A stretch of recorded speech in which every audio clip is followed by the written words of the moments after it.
I'm Martin Tyler, and you're listening to Harry Symeou.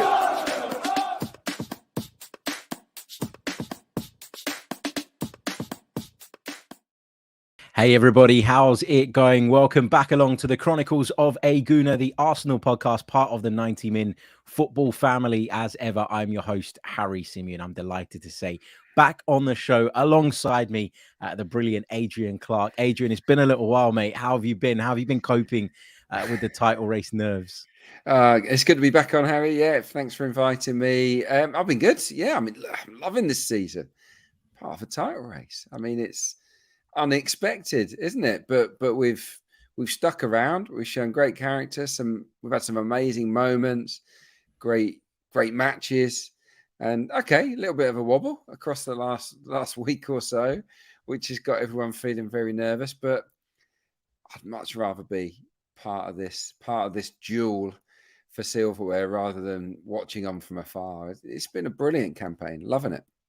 Yeah, do you know what it is for me? And I've said this 1,000,001 times on this podcast. People are probably sick of hearing it, but for me, it was that at the start of the season, I wasn't sort of mentally prepared for this, and so yes, like you, I'm loving it and I'm enjoying it, and you have to enjoy these moments, but at the same time, I'm really struggling with the nerves. Every game feels like a final. It feels like when you're being chased by a juggernaut like Manchester City, you can ill afford to slip up at any point. And so when you do, it is quite easy to fall into that sort of downbeat mode, but you don't really want to be there, do you? Not really. No, I mean, there is a generation of Arsenal fans, and some of them might be watching this show that haven't seen Arsenal in a title race or can't remember Arsenal challenging like we have done this season. So it all feels very new. And the thing is, it's very rarely a serene procession to the Holy Grail. You get a lot of ups and downs in these kind of scenarios. It feels right now like Man City are invincible and that they're not going to drop any points ever. But the truth is, they lost to Brentford at home. They drew with Everton at home. They drew at Forest.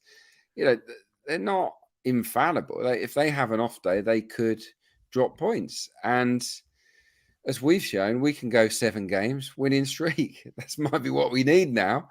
And if we can, then we all get what we want. But yeah, I think it's the wrong time to start saying, "Oh, that's it. It's all done. It's all done. We've blown it." I've not seen anything that indicates a lack of bottle from the team that they're going to crack. We've had a couple of indifferent halves of football, and that's it. The rest, for the majority of this season, this team has been one to be very proud of. And I think Arsenal supporters should absolutely keep the faith and stick with the team. What did you make of yesterday's performance then? What was your kind of assessment of the 2-2 draw? Because after, 15 minutes or so, it looked like Arsenal were cruising to a victory. But in the end, it all kind of went a little bit sour in that not only did Arsenal concede a couple of goals, but they didn't really look like they were ever going to find a winner after the penalty miss, which was disappointing for me.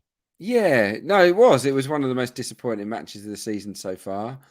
Obviously, losing at Everton was a real disappointment, wasn't it? The City defeat at home. But yeah, this felt very different to the Liverpool one, where I felt, you're up against a juggernaut of a team and that are capable of doing that to anybody. But West Ham haven't been very good this season. We had them where we wanted. The crowd were quiet. They're on the players' backs, and we allowed them an avenue back into it. And why did we allow them an avenue back into it? That's the question. I think that's what everyone's trying to work out, really. For me, I think the absentees made a big difference. I really do. With Zinchenko and Saliba, because of the progressive passing, because of their quality out from the back, because of the control they give the team, I felt that their absence made a big difference. And I think West Ham smelt blood when we were playing out from the back, and they were really honest in a way that West Ham don't always play, to be honest. Yeah. And they made it a transitional game where they could come at us on the break from midfield, and that was exactly what we didn't want, because they've got Bowen and Antonio, and we've got Holding, who's got a lack of pace at the back. So it became the type of match West Ham wanted it to be. because we didn't have our usual control. That's my overriding assessment. There are other bits and pieces too that I'm sure we'll get to. This whole thing with William Saliba, obviously we know that he's out, and Mikel Arteta said we're hoping to have him back in the next few weeks, and we know that with Mikel Arteta at the helm, this kind of information it doesn't get out, it doesn't make its way to the fans. Yeah, exactly. If he was fit to play on Friday, he wouldn't tell us. Yeah, exactly that. And so you have to take what Mikel Arteta says with a pinch of salt when it comes to that type of thing. But I mean, I'm really struggling with the holding thing at centre back, not because I don't like the guy, not because I don't think he's a decent centre half, just because stylistically for me, he really doesn't fit with a lot of the things that we like to do. Would you be tempted? And this is a question that I've had sent to me a few times over the last few days. Would you be tempted to try something different, or is that, too unsettling? Would that be an even greater risk? Because it feels like you said, we can't progress the ball out as well as we can. As well as we normally do, I should say. And I think we're struggling a little bit on the transition with Rob Holding at centre half. Yeah, exactly. Yeah, when we lose the ball in the middle of the park and teams run at us, we look very vulnerable, and it's forcing players to make panicky decisions. The Tomiyasu injury is a double blow, isn't it? It's a double whammy, because I think he would have played there. I don't think we'd have moved Ben White back inside. I think Tomiyasu would have been alongside Gabriel, and so effectively he's the third choice right side centre back. So that's a disadvantage. I don't know about changing it from the start, but definitely from the bench. I think that there was an opportunity the other day to maybe go to a back three, whereby you bring on a Trossard, but you don't necessarily sacrifice Gabriel Jesus for it. I would have liked to have seen Jesus stay on the pitch because we were chasing the goal. I know he was on a yellow, but he's our most likely goal getter. So you could have gone with Trossard and Jesus up front, and maybe taken off somebody else in midfield, to facilitate that. White and Gabriel as right side, left side centre backs with Holding in the middle makes Holding feel better. Yeah, and it provides quite a nice balance actually. Saka is more than capable of playing at right wing back in a game that where you dominate possession. And obviously on the other side, you could use Tierney there, or you could have used Martinelli and flipped it around. So but going to a back three mid game is something I'm surprised we haven't seen, because we did see it in pre-season.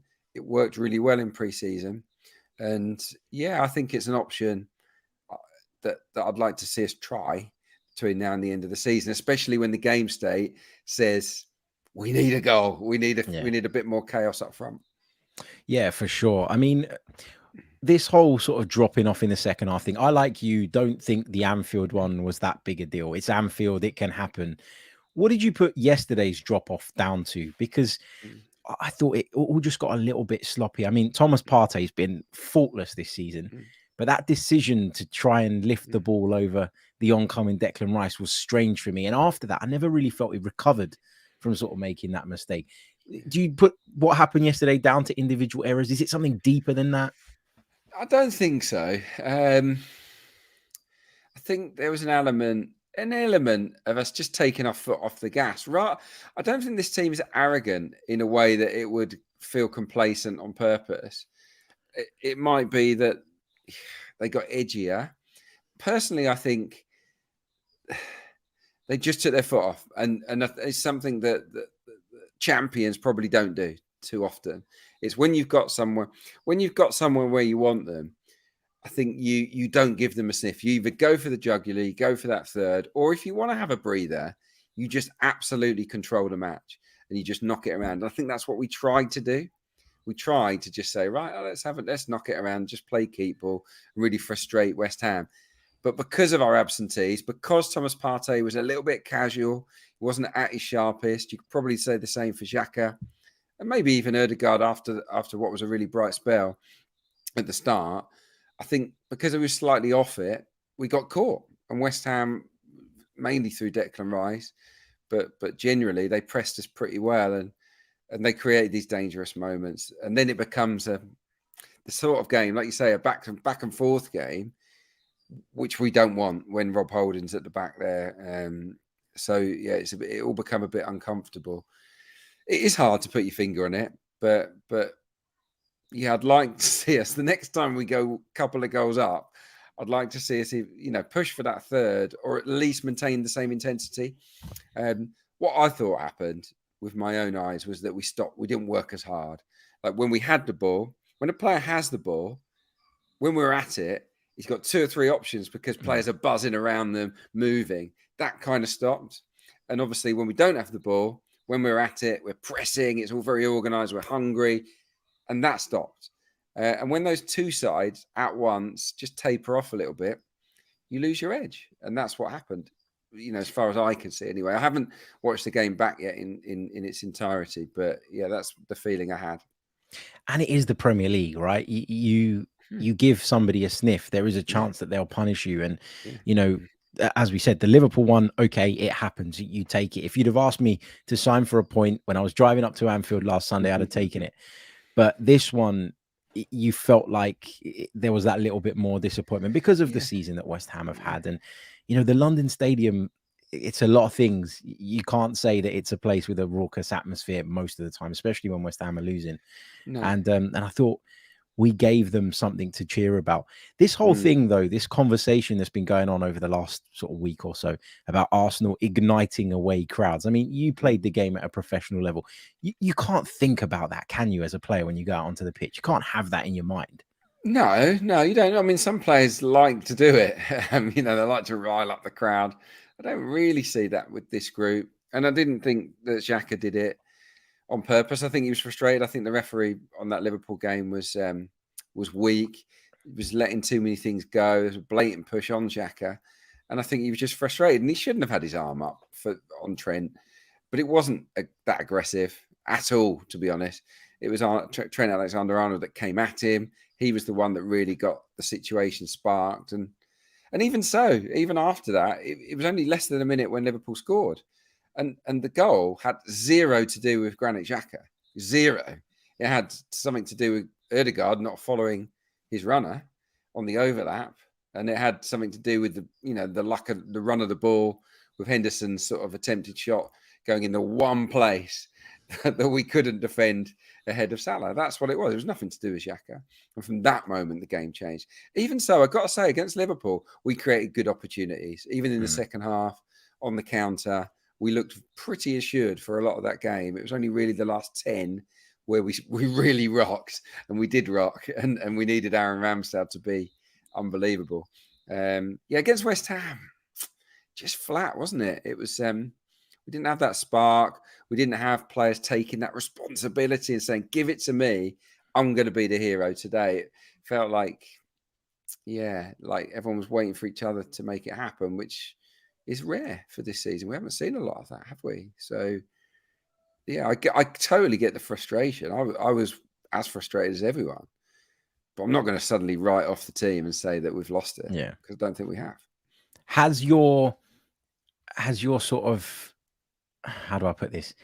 Are you less confident of Arsenal going on and finishing the job now off the back of those last 2 results? Or are you still sort of unwavered in kind of your belief? I've always been on the sort of, look, if it happens, it happens. I haven't ever allowed myself to believe it's happening. I just can't do it. And I think a lot of Arsenal fans are like that. If it wasn't City chasing us down, then I'd still be super confident. But I think the bookmakers probably have it about right, with City being the favourites now. But that doesn't mean it's over. In the blink of that game, blink of an eye, that game at the Etihad, we get something, everything can change. And City might take their eye off the ball in 1 or 2 of the games. They've got Brighton away. That's tough when that finally gets rearranged. So, yeah, no, there's loads to come. Loads to come. But yeah, at the moment, I think City are marginal favourites. As they should be, because they've got an absolute monster up front, probably got the best manager in the world. They've got pretty much unlimited funds. It's a miracle, really, that we are where we are. I mean, I looked at, who was it? Paul Hayward, I think, put out a tweet yesterday. Great tweet. in the last 5 seasons, the closest Arsenal have ever come to the champions is 24 points.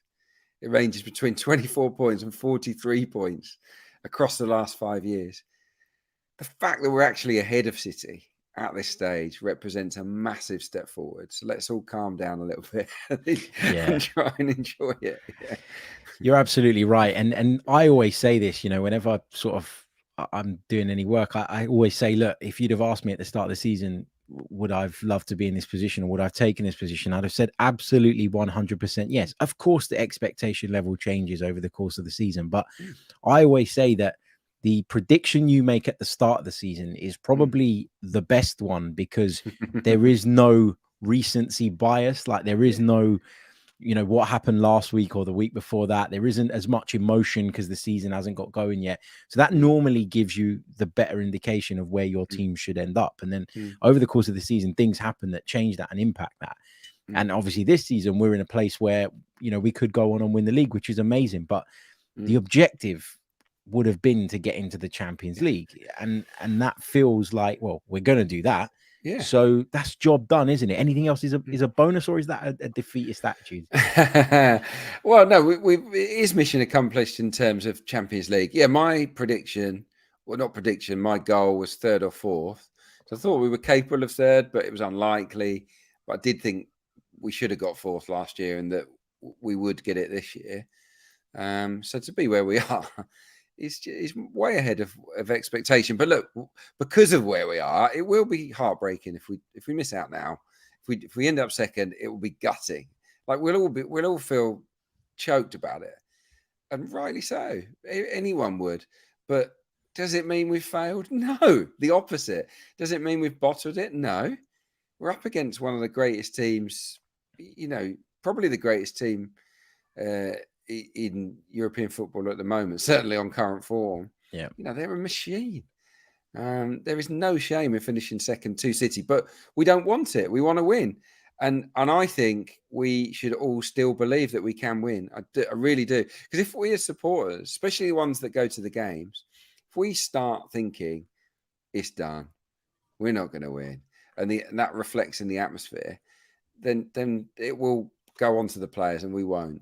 So we've almost got to create that we shall not be moved siege mentality now, I think, as a fan base, and hope that it transmits to the players. And because if we believe and they feel we believe, then I think they will, and I think they do anyway. But that can be lost. Yeah, for sure. And let's bounce back on Friday. Let's move forward from that. A lot of noise. Yeah, exactly. I mean, City is a game coming up, which is just around the corner. Look, I'm not going to sit here and pretend I'm confident that we go there and we win, because it's a difficult place to go. They've beaten us twice this season, and there'll be plenty riding on this one. You feel like they'll just be just as up for it as we are. It's a must win for them, not necessarily a must win for us, more like a must not lose.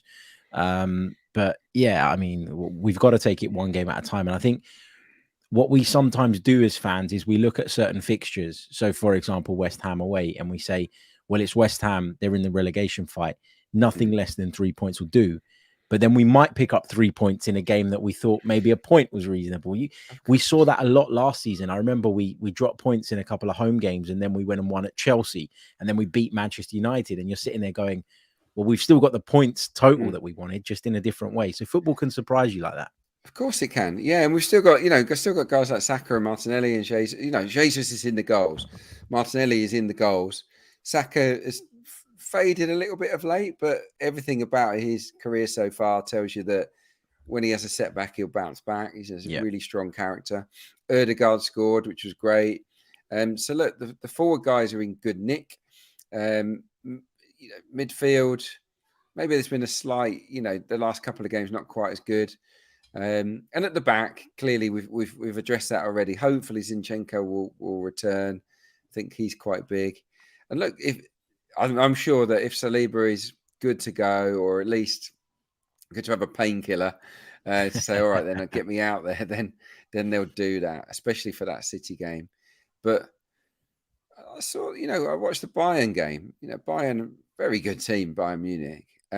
They caused City problems. They had them for an hour.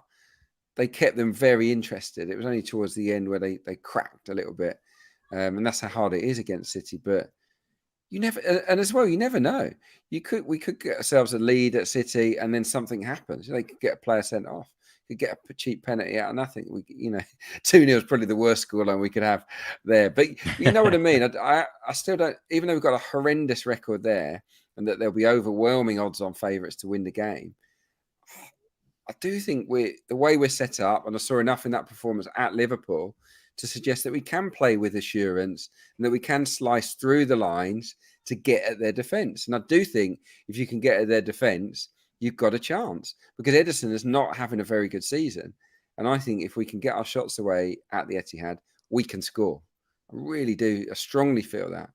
So, yeah, it's maybe I'm dreaming, but it's I certainly have not written off this season at all. It's important we go to sit and play our game, though, isn't it? And don't go there and give them too much respect. I think, you got to be, and you will naturally, I think, be careful at certain points in the game, because you know how good they are and what they can do to you. But that would be an opportunity for Arsenal to go and really, make a statement. People keep saying, oh, we sit back, we get the draw, we get out there. This team is not built, is it, to sit back and soak up pressure, especially against a side of that quality? No, we've got to be proactive. We've got to play our game. We've got to be aggressive and assertive, win it in their half, get those cheap regains so we can catch them off guard. I think we've got to work hard to stem the quality service into Mahrez, into Grealish, into Haaland. What Bayern did very well. I mean, Kimmich he wasn't perfect, but he did a pretty good job of screening it. You've almost got to be perfect for 90 minutes against City. You've got to run hard, and you've got to close that gap between the lines where De Bruyne and Gundogan will hurt you. But it's not impossible. Teams have done it. Brentford went there and did it superbly, shut off all the space between the lines and hit them on the counter. Or one was from a set piece, I think. So it's doable. Yeah. The other day, I think City conceded from a set piece, didn't they? They did concede from a set piece, from a corner. Suter wins the ball, falls to Ederson, doesn't deal with it, tap in for Iheanacho. We can create those chances. We're very good at corners, so yeah, we've got a chance. We've always got a chance. Of course, we score a lot of goals, but it is the chances we're giving up at the moment that has got us all worried. 6 goals conceded in the last 4. Record-breaking number of big chances that Liverpool had in that game against us at Anfield. There was 8. That was a lot. So, there are things to fix, but we can do it. Absolutely. Let's take a few of the listener questions that they've been dropping into the live chat throughout the show to kind of wrap up. I'll take this one from Steve, but I'm going to slightly reword it, because we've kind of touched on the fact that we don't think it's an arrogance thing, in terms of Arsenal dropping off. So I'm going to slightly rephrase this. What's the manager's role when a team is obviously repeatedly, and I know it's only a couple of games, but there's a bit of a common theme, going 2-0 up, maybe either stopping playing our game, maybe just getting a little bit casual. What would you, as an ex-player, expect your manager to be doing? How can Mikel Arteta try and rectify that? Yeah. I mean, it's just his messages at half-time, from the side. Well, I think he'd get stuck into the players. I really do. The moment a manager sees a team backing off, the moment they're not at boiling point, managers are usually on you. And I think Mikel Arteta is absolutely a manager that will be on the players. He's not the sort to let things drift, is he? So it has to come from within. But I'm convinced that Arteta is giving the right messages. I mean, his record, half-time when we come out for the second half is astonishingly good. So I trust him to say the right things and get the tone right. It's got to come from the players. They've got to... they've got to make sure they learn from their mistakes, and we've made similar mistakes in the last 2 games. That's it. It can't happen anymore. Again. Can't happen anymore. No, mental fragility is something we all leveled at the team last year for good reason. They've shown a lot of mental strength this season, a lot, and I think they've earned a pass on that score personally. If they have the odd dip here or there. Yeah, I agree with that. Question for Adrian from Naki Sharma, who says, given Trossard is much better when he starts. First, do you think that? Do you think that Leandro Trossard finds it easier to kind of get into the rhythm of the game when he's on the pitch from the off? I mean, some players are good at being impact subs, others not so much. Yeah, it's a good point. Yeah, I hadn't really thought about it. But yeah, I mean, he has been very good from the start, hasn't he? But the issue is, where do you play him? Yeah. Because he would really want to play in the Martinelli position, I think. And Martinelli has been in excellent form. So, yeah, him and Jesus. I mean, is that the question? You know, could we work with them? I mean, we could. But then what happens in midfield? You know, Yeah, it leaves us lightweight there, doesn't it? Could you really have the four of them, you know, up there? And then what do you do with Ødegaard? Does he not play? Does he play instead of Xhaka? And would you consider taking Bukayo Saka out of the starting lineup at the moment? Because just the last couple of performances have looked a little bit tired for me, and not only quite on at form. 100%. Yeah, I think all players have to be, you know, you have to look at all the players, and if they have a dip, take them out and give somebody else a chance. I think that's fair management, no matter what your name is. No matter what your name is. Do I think Bukayo's at that stage? Not yet. I'd give him one more game for sure. I think he's been so good that I want to see him out there against Southampton. I'm sorry. I would rather him start than Leandro Trossard against Southampton. It's just how I see it. What I think you could do is go with two up front, and maybe go with three at the back. Yeah. I suppose a 3-5-2. As I talked about earlier, White and Gabriel were holding, and then you could have Saka on one side, Zinchenko on the other. Still keep a midfield three of Xhaka, Ødegaard, and Partey, and bring in Trossard. But then I've just left out Martinelli, haven't I? So you know, it's a very difficult quandary. I think Trossard, for me, he's going to have to be the impact guy at the moment. But I don't think Arteta would be afraid to drop Saka or Martinelli or even Jesus. I just don't.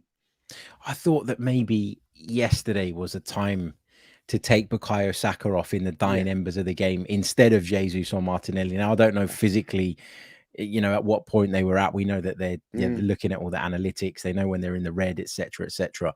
But I just wondered if yesterday was a time. Do you think the fact that Saka had missed the penalty put Arteta off of taking him off? Because maybe that could have had a bigger impact. Definitely. Managers have to take all sorts of things into consideration, don't they? And I think he would have thought, I don't want to bury his confidence. I don't, you know, just missed a pen. And you've got such trust in him, haven't you? I think we all have, to bounce back, that you think, I'll keep him on because he'll make something happen. He'll make amends. I totally get it. But yeah, in the cold light of day, if you took all emotion out of it and you just look through the lens of that game only, I think Saka would have come off. Yeah, I do. I wouldn't have taken Jesus off, I've got to say. I would have probably either gone Trossard for Saka or Trossard for Xhaka, and maybe gone with Trossard and Ødegaard in behind with just the one holding midfielder, because we were searching for that goal. That's what I think if Mikel had his time again with the subs, maybe both weeks, he would have come up with something different, because clearly the last 10 minutes at Liverpool was our worst 10 minutes. Yeah. And in this match, I couldn't help but feel in that last 5-10 minutes when we're chasing a goal, I wanted Martinelli on there. I wanted Jesus on there, and it weren't. And we didn't really look like scoring. Because when you're coming up against a low block, I don't know what you think. I always think that you need players that are not just going to receive the ball, look, not really see a pass and turn back and lay it off. You need people that are going to go, right, well, there is a bit of a crowd here, but I'm going to pick the ball up and I'm going to go on a dribble and I'm going to see where I come out. And I might come out on the edge of the box with room to shoot. I might sort of get a little bit of fortune in the way the ball ricochets. There's so many things you can do to try and make things happen. And the two players that do that most in that Arsenal side have both been taken off the pitch. Yeah, exactly. I couldn't have put it better myself. Jesus in particular. If ever there's a player to play against a low block, it's Jesus, because he can drag defenders everywhere and beat them with a dribble. It's the same with Martinelli with his explosiveness. In fairness, Trossard is a very, very good dribbler. as well. Maybe we need to see a bit more of that. But yeah, I felt like Reece was running, stopping, laying it off. The same with Fabio Vieira. It was a frustrating spell. You've got to commit players, and it is what it is. It's tough. Mikel Arteta is learning on the job as well, and he's been sensational. We all know that. We all agree on that. But he's not had to make these decisions under the pressure cooker of being involved in that title race, has he? And absolutely. And I think the last 2 weeks he's tried to make really bold, assertive calls, like the one at Nelson against Bournemouth. That was a call no one saw coming, and it paid off. He's maybe trying too hard to force those kind of big game-changing decisions, and it's kind of gone the other way. Maybe the next time he makes that kind of call, it will go our way. Fingers crossed. Just one final question for you, Adrian, which comes from Birat in the chat. Did you think, because I said this on my post-match reaction show last night, I felt that maybe Aaron Ramsdale could have done better for the Bowen goal. I know he's been superb in recent weeks, and a bit like Partey, a bit like Saka, you don't want to criticize them for what happened yesterday in isolation, but that moment in isolation, I felt Ramsdale should have done better. Birat, I think, feels that as well. Yeah. Where are you on it? I'm sure he thinks he probably could have done better. Could he have poured it away? Maybe. But I'm not going to blame him for that goal. I mean, for me, Kieran Tierney switches off. That's where my finger would point if I was the head coach, because as you come out, as a defence, you squeeze up. You've always got to scan. You've got to always look around you and say, right, where's my man? And Kieran's gone too high, and he hasn't really looked around. And Bowen stayed in behind him, and that was the fatal error. Puts Ramsdale in a really difficult position with a volley. So yeah, more Tierney than Ramsdale in my opinion. But it was a blow, wasn't it? That was not a good moment. And the penalty miss, of course, we can all miss a pen. Yeah. So Bukayo didn't need to apologise there. I don't like it when players apologise because I just don't think it's necessary. Agreed. Didn't do it on purpose. And almost by apologising, sometimes you bring on those idiots online that are looking for someone to have a go at. You're always going to get it. And look, I think Ian Wright is a piece on The Athletic with Amy Lawrence. She spoke to Wrighty, and it's very vociferous in his defence of Bukayo, and I think we should all rally around him. And I think those that are going to Emirates on Friday night, show him the love, show the whole team the love, and really create a big atmosphere and drive the team on to a much needed win. And look, if we can win that game, obviously we're 7 points ahead of City going into the one at the Etihad. That's whether you take your games in hand into account, but 7 points is a psychological advantage. We've got them on the board, and if we score the first goal, please let us score the first goal. If we can score the first goal, the pressure does mount then, 7 points behind and we're ahead. That could do funny things to them. So it's a big game, and we absolutely have got to get right behind the team. I think they're going to be properly pumped up for this. Yeah, me too. Adrian, thank you so much, mate. I really, really appreciate your time. Good to speak to you again, as always. Are you going to be at the game on Friday? I'll probably see you at the game. Yeah, always at the games. Always at the games. Yeah, I'll hopefully see you in the press room. Look, if anyone's not at the game, the breakdown live, Arsenal website, Arsenal app. Myself and Nick Bright will be in the box. Full hour build up. And we've got live comms as well if you can't get to watch the game. So it's a good show. I'm biased, but it's a good show. No, it is a fantastic show. Brilliant analysis. I think it will be Dan Roebuck on comms. I think Roebuck will be on comms. I can't remember who he's with. I think it might be Jeremy Ali. I'm not quite sure, but yeah, good. Yeah, it's a good show. And normally a few celeb gooners stop by for a chat. And it's interactive. You can get in touch with the show. And then at halftime, if you don't like the coverage on TV, come to us for halftime. Come to us for full time. It's on the Arsenal website and the app. It's free. So get yourself involved. Well, there's no excuse not to, because all I ever see on Twitter is Sky Sports and this channel and that channel are so anti-Arsenal. Well, there you go. Why not go over to Arsenal's coverage for a better? And we're not. It's not. It's if we play badly, we say we play badly. It's an honest platform. It's not that we're not allowed to be critical. But look, we haven't had to be very critical this season. It's been fantastic. So hopefully we'll have a good running. And who knows? Yeah, wouldn't it be nice if it's still alive for that Wolves game on the final day? Oh, that would be amazing. That would be amazing. Guys, don't forget to leave a like on the video if you're watching us on YouTube. Subscribe to the channel if you're brand spanking new. If you're listening on audio, please do leave us a review as well. Give Adrian a follow at Adrian J. Clarke on Twitter. I believe you're on Instagram as well. They can find you on Instagram. I am actually, too. Yeah. I do put a bit of behind the scenes stuff, like from the breakdown shoots, and it's mainly work stuff. But yeah, it's at Adrian J. Clarke on Insta as well. Yeah, I need to put a bit more effort into growing that. But yeah, I'm all over it. I'm the same. My Instagram is like, yeah, I should do it, but it's not happening. I mean, I feel like I'm definitely not too old for Instagram. I'm going to embrace it. You're not too old at all. That's my challenge ahead of the new season. Nice one, guys. Thank you for tuning in, Adrian. Thanks again. We'll see you all tomorrow with another edition of the show. Until then, take care. I'm Martin Tyler, and you're listening to Harry Symeou.